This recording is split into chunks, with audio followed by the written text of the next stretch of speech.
Hi friends, അസ്സലാമു അലൈക്കും. Welcome back to Misriya family vlog. ഇന്ന് നമ്മൾ മൈദ മാവ് കൊണ്ട് വളരെ പെട്ടെന്ന് റെഡിയാക്കാൻ പറ്റിയ നല്ലൊരു സ്നാക്ക് റെസിപ്പി ആയിട്ടാണ് വന്നിരിക്കുന്നത്. വളരെ കുറച്ച് ഇൻഗ്രീഡിയൻസ് മാത്രം മതി. അപ്പോൾ നമുക്കിതെങ്ങനെ റെഡിയാക്കി എടുക്കണമെന്ന് നോക്കാം. അതിനായി ഞാനിവിടെ ഒരു ബൗൾ എടുത്തിട്ടുണ്ട്. അതിലേക്ക് 1/4 കപ്പ് മൈദ ചേർത്ത് കൊടുക്കുന്നുണ്ട്. 2 ടേബിൾ സ്പൂൺ റവ ചേർത്ത് കൊടുക്കുന്നുണ്ട്. 2 ടേബിൾ സ്പൂൺ തൈര് ചേർത്ത് കൊടുക്കുന്നുണ്ട്. 4-5 പച്ചമുളക് ചെറുതായി കട്ട് ചെയ്തത്, കറിവേപ്പില, മല്ലിയില, 2 സവാള ചെറുതായി കട്ട് ചെയ്തത്, 1/4 ടീസ്പൂൺ ബേക്കിംഗ് സോഡ, ആവശ്യത്തിന് ഉപ്പ്, ഇവയെല്ലാം കൂടെ ചേർത്ത് നല്ലപോലെ ഒന്ന് മിക്സാക്കി നമുക്കിതിലേക്ക് വെള്ളം ഒഴിച്ചു കൊടുക്കാം. ഇനി നമ്മളിത് കൈകൊണ്ട് നല്ലപോലെ ഒന്ന് മിക്സാക്കി എടുക്കാം. ഇഡ്ഡലി മാവിൻ്റെ പരുവത്തിലൊക്കെ ആയാൽ മതി.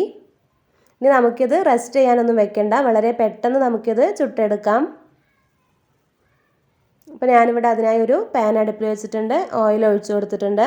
ഇനി നമുക്കിത് സ്പൂൺ കൊണ്ട് ഇങ്ങനെ ഓരോന്നായിട്ട് ഒഴിച്ചു കൊടുക്കാം, അല്ലെങ്കിൽ നമുക്ക് കൈ കൊണ്ട് ഇങ്ങനെ ഓരോന്നായിട്ട് ഇട്ട് കൊടുക്കാം. അപ്പോൾ ഇതിലേക്ക് നമ്മൾ ഒരുപാട് ഇട്ട് കൊടുക്കണ്ട, 3-4 ഇട്ട് കൊടുത്താൽ മതി. നമ്മൾ ബേക്കിംഗ് സോഡ ചേർക്കുന്നതുകൊണ്ട് അത് പെട്ടെന്ന് വലുതായി ഇങ്ങനെ പൊങ്ങി വരും. അതുകൊണ്ട് നമ്മൾ ആവശ്യത്തിന് മാത്രം ചേർത്താൽ മതി. പിന്നെ നമ്മൾ തീ കുറച്ച് വെച്ചിട്ട് വേണം നമ്മളിത് ചെയ്തെടുക്കാൻ, അല്ലെങ്കിൽ പെട്ടെന്ന് കരിഞ്ഞു പോവും. അപ്പോൾ കണ്ടില്ലേ, ബേക്കിംഗ് സോഡ ചേർത്തുകൊണ്ട് നമ്മളത് റെസ്റ്റ് ചെയ്യാനൊന്നും വെച്ചിട്ടില്ല, പക്ഷെ അത് പെട്ടെന്ന് പൊങ്ങി വരുന്നുണ്ട്. ഇനി നമുക്കിത് 2 സൈഡും തിരിച്ചും മറിച്ചൊക്കെ ഇട്ടിട്ട് ഇതുപോലെ നമുക്കെല്ലാം ചുട്ടെടുക്കാം. അങ്ങനെ നമുക്ക് വളരെ പെട്ടെന്ന് നല്ല ടേസ്റ്റി ആയിട്ട് റെഡിയാക്കാൻ പറ്റിയ നല്ലൊരു സ്നാക്കാണ്. അപ്പോൾ ഞാനിത് പറഞ്ഞറിയിക്കുന്നതിനേക്കാളും നിങ്ങളെല്ലാവരും ഇതുപോലെ ഒന്ന് ട്രൈ ചെയ്ത് നോക്കണം. നിങ്ങൾക്ക് എല്ലാവർക്കും ഇഷ്ടമാവും. വളരെ പെട്ടെന്ന് നമുക്കിത് റെഡിയാക്കിയെടുക്കാം.